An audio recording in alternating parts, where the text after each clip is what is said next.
Let the holiday shortened week begin. Today is November 18th, and you are listening to the Arbitrage Weekend News. I'm your host, Darren Harper, bringing you 3 things you need to know for this weekend, 2 interviews that include Ozempic ripples and patience pays off, 2 blogs including Financial Savviness by Daniel, and a bonus blog on safety during the holidays by Melina. Also, check out the winner and loser this week in the market. S&P finishes above 4,500, NASDAQ almost 14,100. A very pumpy week. The 10-year moves down under 4.5, and WTI crude even further down to under $76. Here's 3 things. Pentagon fails again. Pentagon failed its annual financial audit for the 6th straight year. I guess we can just say it's business as usual now, huh? Auditors also found that about half of the Defense Department's assets can't be accounted for. Questions about the Pentagon's budgets have gone back at least 30 years, but CFO McCord says they are making progress. Huh? Amazon Black Friday is live. Waiting till the official Black Friday next week or Cyber Monday afterwards. You may be able to cross some things off the list or buy yourself something before then, as Amazon's Black Friday event started yesterday.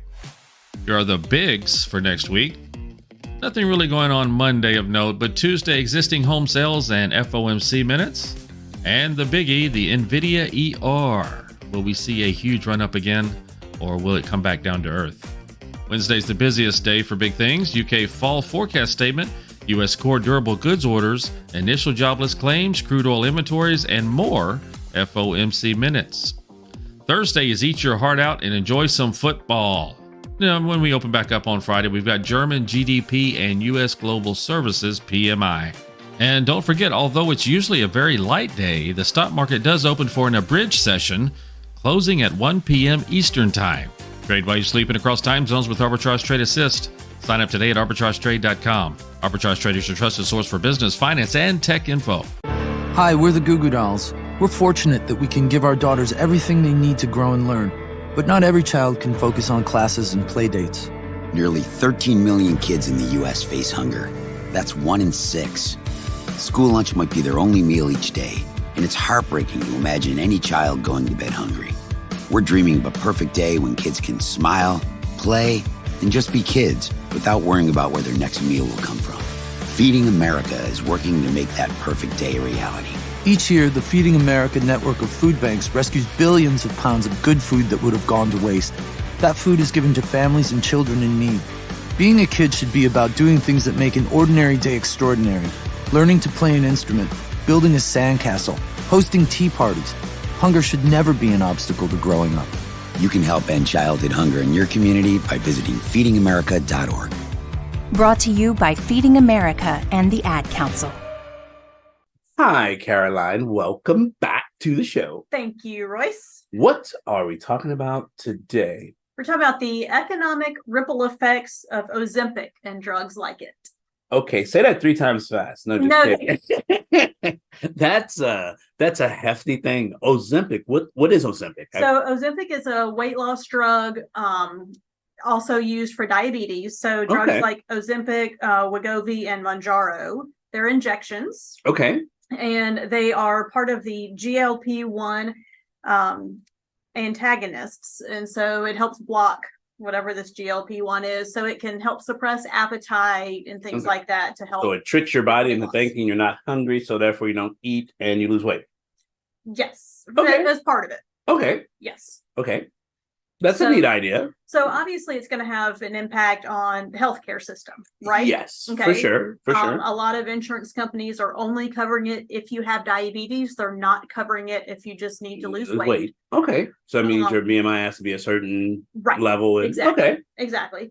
So, using it for weight loss is off-label use, but it has been working. So, companies are the healthcare industry has been affected, but other industries have also been impacted. Like how? Like food and snacks industry.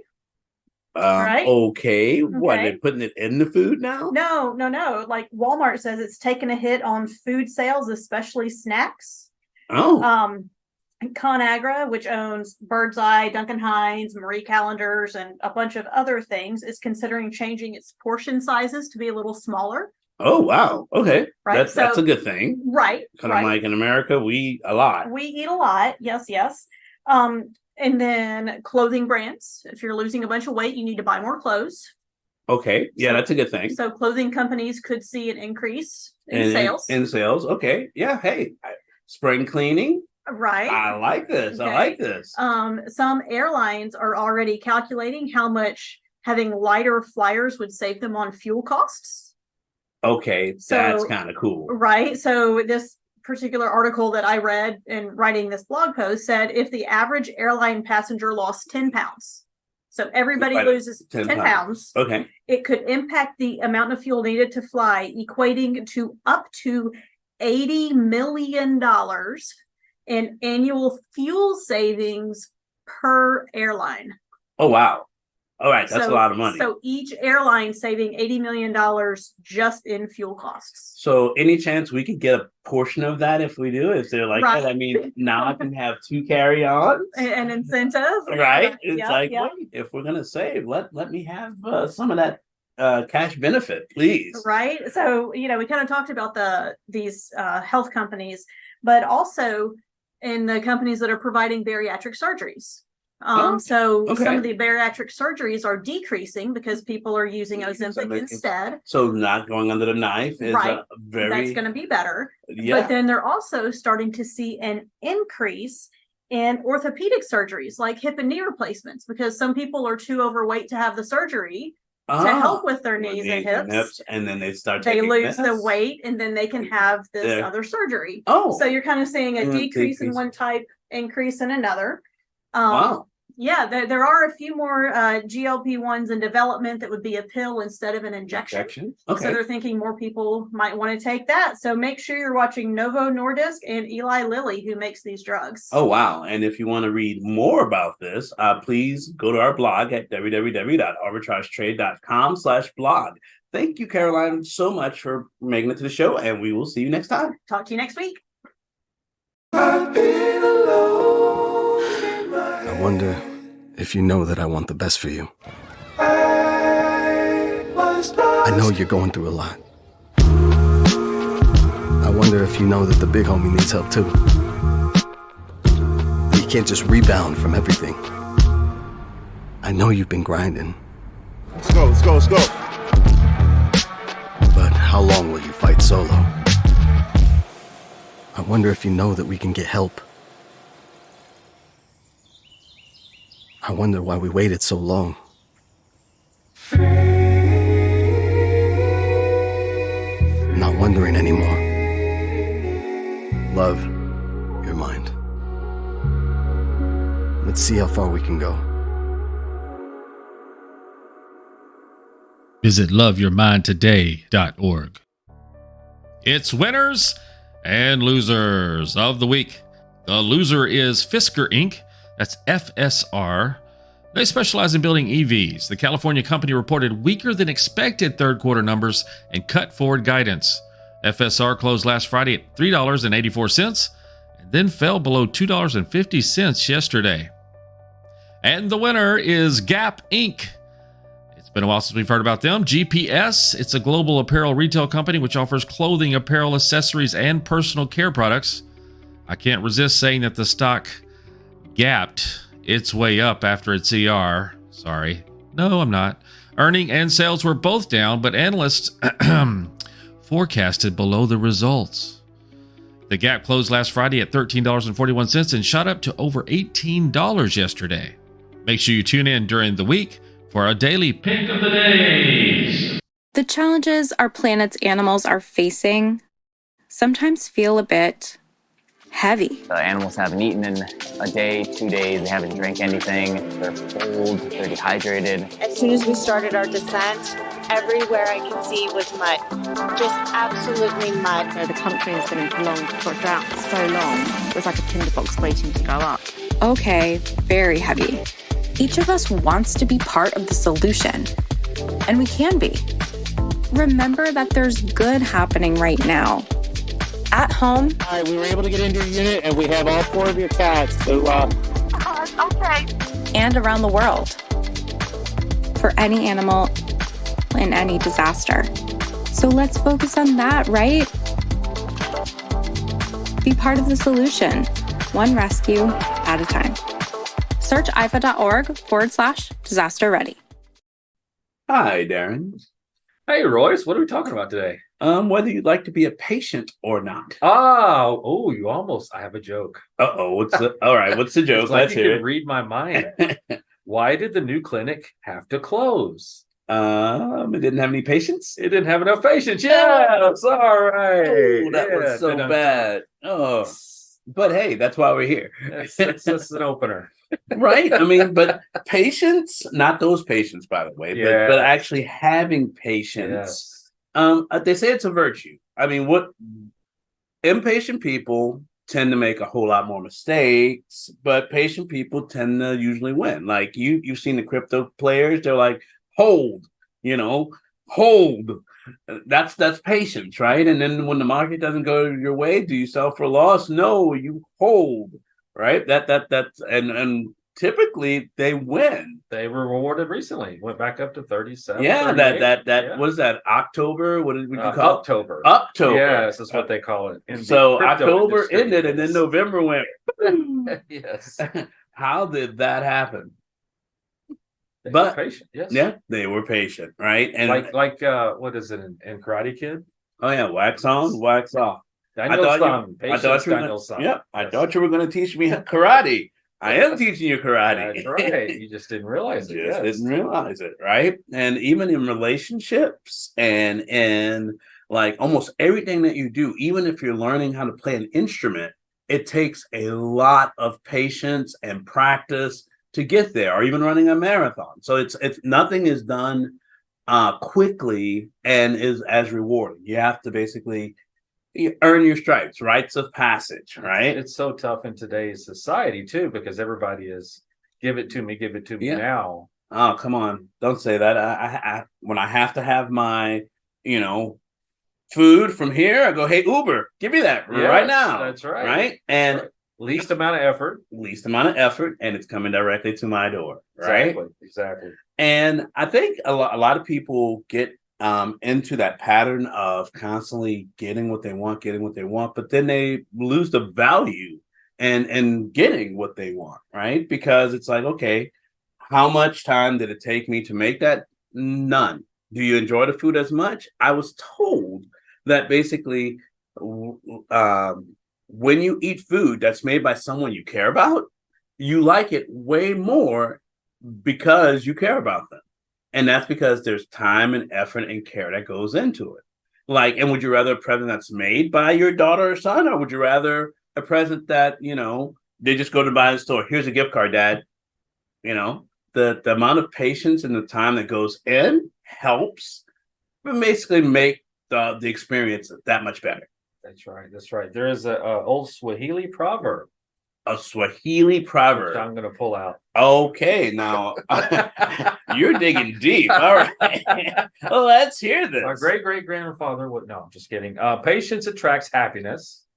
That is true. And it brings near that which is far. I could see that. Because basically the longest journey begins with a single footstep. That's correct. A forest start with a single acorn, I believe, is something like that. And faith starts with a small grain of mustard seed. That's right. Blogs were started with one idea. One idea that sparks millions. All right. So if you guys like what you've heard so far, just want to read more about the resilience that's required for having patience, go to our blog at www.arbitragetrade.com/blog. Thanks again, Darren. See you next week. Oh, I was going to see if you're going to be patient for me staying by. Oh, that was hard. I had a pretty normal mom life. Everything was pretty good, and it was a very happy life. And we just had a new baby. And then all of a sudden, within a day or two, she's on life support and fighting for her life. They told me my only chance was a heart transplant. And the American Heart Association helped make that possible. Their research helped save me. The American Heart Association funds research that leads to medical breakthroughs, trains people in CPR, and certifies hospitals to provide the best care for people who've had a heart attack or stroke. I am very thankful for the American Heart Association. One simple act today can save your life or the life of a loved one. Heart disease is the #1 killer in America. To learn more about how the American Heart Association is saving lives, go to helpheart.org. Let's talk about a deep dive with Daniel, and we're talking about financial savviness. Daniel writes, save 10% of every paycheck and you will be set for life, or some variation of this is probably familiar advice when it comes to saving for retirement. But why is saving for later so important, yet so challenging for many of us? When you want your future self to be able to thank your current self when you are retired on a Caribbean island, we're not advocating living on pennies to retire as early as possible. We're talking about enjoying your life now and later because it's much shorter than you think. And thanks to the power of compounding interest, there is still time. In Tim Urban's Wait But Why post, The Tail End, he discusses the finality of life in terms we can all appreciate. Once your children are 18 years old, you will have potentially spent 90% of the time you will ever spend with them. Depending on you and your children's ages, or your parents' ages, you may only have a few hundred days left with them. If you go to the beach once yearly, you may only have so many beach visits left. Trips with your college friends? If you see them once every other year, your trips might just be numbered to about 30. So what is the point of Tim's analysis in his blog post? It's that mapping out your priorities and the quality of how you spend your time matters. So how does this relate to financial savviness? Financial savviness is your ability to make sound decisions about your financial matters. When you make financial decisions now, you are also shaping your future financial situation. Do you want to buy a new car this year? Or could you wait, invest that money, and secure future vacations with your children? Do you want to remodel your kitchen? Or would you prefer to retire 3 years earlier? With every decision, we face an opportunity cost in the future. There is no free lunch when it comes to money. So financial savviness is important. Remember that while saving money for the future is essential, you still have a life to live now. As Confucius said, every man has 2 lives, and the second starts when he realizes he just has one. There are 5 aspects that need to be addressed when surveying your personal financial situation. It's income, spending, savings, investments, and protection. For your income and spending, simply spend less than you earn and aim to save 10 to 25% of your earnings. First, save 6 to 12 months of your monthly income as a safety net. Then start investing the rest in your brokerage and retirement accounts. After that, purchase insurance to secure your family's future in case something happens. The hardest part about developing your financial savviness is battling human psychology and building an investment portfolio. You can learn more about creating good habits to battle human psychology from James Clear's book, that's Atomic Habits. Here at Arbitrage, we can help you build a bulletproof investment portfolio that can not only help you save for retirement, but also secure your current financial situation. We recently released an updated version of our AI trading system that allows investors to have arbitrage trade autonomously for them and increase their returns. Investors have the potential to see returns of up to 120% in 1 year. This differs from your traditional retirement account since there is no penalty or fee for withdrawing before you are 65. An arbitrage investing strategy, coupled with traditional investing and savings accounts, can be the foundational building blocks for you in developing financial savviness and the financial future you want. You can learn more about this at arbitragetrade.com. This is not investment advice. No one suspected a thing. I was the same Tyler they'd always known. Full of energy, the happy one. Of course, I wanted my friends to see me that way. Underneath, a different story. I mean, why was I feeling depressed when I had so many reasons to be happy? Well, guess what? Anybody can feel down, but that's not the time to just put on a brave smile and pretend like nothing's wrong. It's the time to share your feelings with your friends, your parents, your favorite teacher. In the meantime, there's a resource that helped me get back on track. For some great clues about starting your comeback from depression, visit yourlifeyourvoice.org. I'm still Tyler. Only now, what you see is who I am, really. With the holidays upcoming, Melina wrote about safety and security during the holiday season. As the holiday season approaches, festivities and joy fill the air, and welcoming families to come together to celebrate. However, amidst the excitement, it is crucial to prioritize safety and well-being to ensure memorable experiences by minimizing chances for random incidents. By adopting a proactive approach and implementing some practical measures, you can help create a secure environment for you and your loved ones during this special time. First and foremost, maintaining home security is paramount. With the likelihood of travel and shopping activity at peak season, it is imperative to secure your home. Ensure that all doors and windows are locked before leaving, and consider installing security systems or smart home devices for added protection. Timed lights and simulated occupancy can give the illusion that someone is home, deterring potential intruders. For example, you can alternate turning on and off different lamps or other light sources in different rooms. If traveling during the holidays, take extra precautions to inform trustworthy neighbors or friends about your travel plans, and ask them to keep an eye on your house.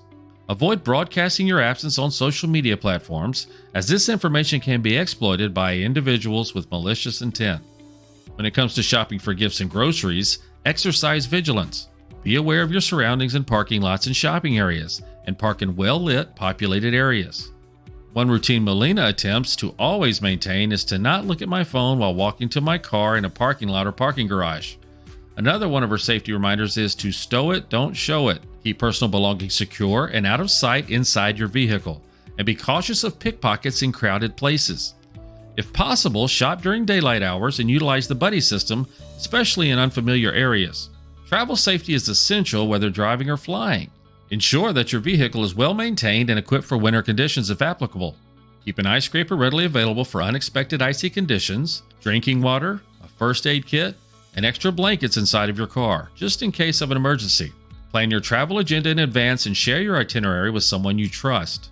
Lastly, emphasize open communication within your family or closest friends. Discuss safety and emergency plans with them to ensure that they are on the same page about what to do in case of unforeseen circumstances. The holiday season is a time for joy, togetherness, and celebration.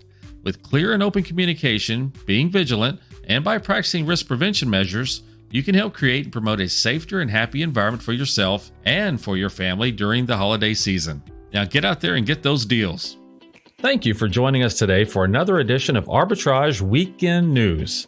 You can always find us at arbitragetrade.com and all social media platforms. Enjoy your weekend. Arbitrage Trade Analytics LLC is a privately held research company. Arbitrage Trade Analytics LLC is solely responsible for the preparation and distribution of the contents of this podcast. The opinions offered in this podcast are for informational purposes only and are not intended to function as investment advice. Seek a duly licensed professional for investment advice. For more information about the informational research and services offered by Arbitrage Trade Analytics LLC, please visit arbitragetrade.com.